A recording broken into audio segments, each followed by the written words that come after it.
What's going on, people, and welcome to the LV Live Show. I am LV Live. Please hit that like, share, subscribe button. Also, too, I want to thank all the new subscribers that have come onto my page. It is truly appreciated. And as always, happy holidays to you and yours. Let's get right into it. The Knicks lose a tough one to the Bucks, 112-97. Tough loss, guys. Tough loss. But listen, it was shorthanded tonight. Burks was out. And, Obi and RJ were out because of, the health and safety protocols that they do. So we were shorthanded. On a positive note, before I really get into breaking down the game, the young boys played. Young boys played, which I love. Grimes played. He showed he belonged. Knox came in. He played. I wish they'd have played Deuce a little bit, but, McBride, I don't know why. He should have been out there with IQ on that second unit, but okay. And I don't know why Kemba did not play tonight, but that's another argument for another day, right? But the young boys, beautiful, man. Beautiful, beautiful, beautiful. That's all I can say. And this is what people have been screaming for the longest, right? Grimes was 9 for 17, over 50% from the field. 7 for 13 from 3, over 50% from the field, and that's 27 points. Beautiful. Knox, 6 for 15 from the field. 5 for 12 from 3, 18 points. Quickly, of course, always consistent, 4 for 10, 11 points, 5 assists, 2 steals. Solid. Young boys, man. Also, too, I love Big Mitch tonight. Big Mitch. You know what I mean? He had 9 points, 18 minutes, 8 boards. He looked strong in the middle there. You got to play these young guys. I like Tibbs is so stubborn, it's starting to get frustrating. Like, it's so obvious that those young guys need to play. Okay? I mean, look, let's be honest, okay? We were shorthanded today. The Bucks pretty much they had everybody, so, I kind of knew it was going to be a tough one today. But I wanted to see how the young boys played. I wanted to see how they looked. Didn't look nervous, didn't look scared at all. They came out confident, played confident. You got to play them. Even the other night when they asked, Tibbs about, giving Obi more minutes. Oh, he's got to show that he deserves more minutes. He hasn't shown he deserves it, Tibbs. He doesn't show it. What does he have to do? Give blood? Like, what else does he have to do, Tibbs? Sometimes some of these coaches are so stubborn. It's so frustrating. What else do these guys need to do? Obviously, the guys are doing well enough in practice to where you started him today. If he wasn't that good of a player, if you didn't believe in him, if you didn't think he was that good, he wouldn't have started today. He wouldn't have. You would have said, okay, he's not going to start. I'm going to put Kemba in, and I'm going to put Rose at the 2, and just have those guys in the back court and, IQ, and, I'll figure it out from there. But you didn't. You decided to start him. Right? Grimes can play defense. He's a solid defensive player, and he can knock down shots. So I'm all the way confused. I'm all the way confused. It's right there in your face. It's a young man's league. Everybody knows that. Let these young boys play and let them get out there. They're going to help the Knicks. They're going to help us. They're going to help us. Now, you work out rotations however you work out rotations. But they need a lot of minutes. They have to. And listen, some guys got to sit. You sat Kemba, so some guys got to sit. I'm really confused. I really don't understand what the problem is and why he's so reluctant. Not reluctant, excuse me. He just does not want to play these young guys, and we're gonna need them.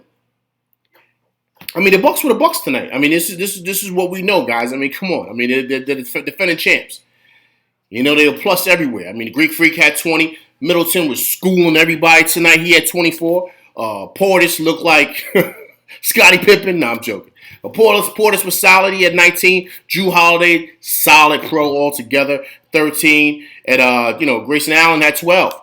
Then off the bench, Covington, he's great coming off the bench. He had 10. Hood had 14. Listen, they're a solid team.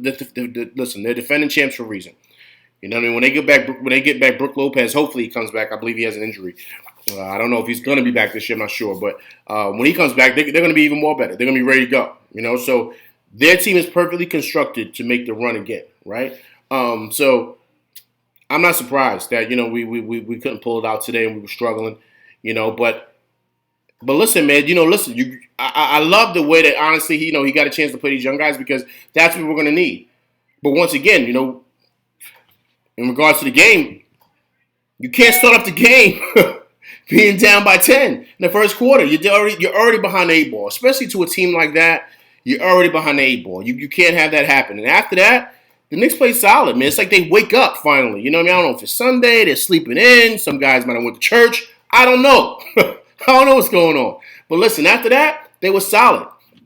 Each quarter was pretty much it was equal. You know what I mean? Second quarter, the Bucks had 35, it was 35-32. After that, 32-31 in the third, and the fourth quarter, 19-18, right? But what the distance was that first quarter. So the Knicks played even with them throughout the game, but the first quarter was the one. Once the team is up by 10, now all they got to do is cruise. Very simple. Very simple. It's not hard. And that's all you got to do in this league. And once you have a solid team, a veteran crew who's won the championship, they know how to play. They know how to win, which is most important. They know how to close out games. It's not hard. It's not hard. But, a frustrating part tonight, believe it or not, was Randall. Randall was, let's break it down here, guys. Randall played 35 minutes, right? 2 for 9 from the field, 1 for 5 from 3. 8 points, and he has 7 turnovers. See, 7 turnovers is the key. I don't care if he's 2 for 9 from the field. I don't care. I don't care, all right? You're going to have off-shooting nights in this league. But 7 turnovers? This guy's a turnover machine. But once again, that comes to Tibbs. You got to talk to him and get the ball out of his hand. He thinks he's LeBron. He thinks he's Mason. I don't know. Listen, I don't know who he thinks he is, okay? I'm just throwing out names. But he's got to get the ball out of his hand. He's a turnover machine. He's a solid player, guys. Listen, let's not downplay his play. Like, he's a solid player. I love Randall as a player. But sometimes, guys bite off a little bit more than they can chew, man, and he's not a point forward. He's not. But once again, that comes back to coaching. Tibbs has got to pull his coattail, pull him to the side, and say, look, man, you had a great year last year. You played well. But we got to get that pill out your hands. Give it to the guards. Get down that Baja. Get busy. 15-footers, that's your area. If you're open for 3, pull it. But I kind of want to take the ball out your hands, man. It's hurting your game. Be honest with him. I mean, I don't know how hard that is, right? Let's do that. Okay? That's what Tibbs needs to do to Randall. And somebody needs to go to Tibbs and say, yo, play these young guys. Now. Not tomorrow. Not in a couple weeks. Now. And let's see how they do. All right? Hey, listen, guys. That's my show.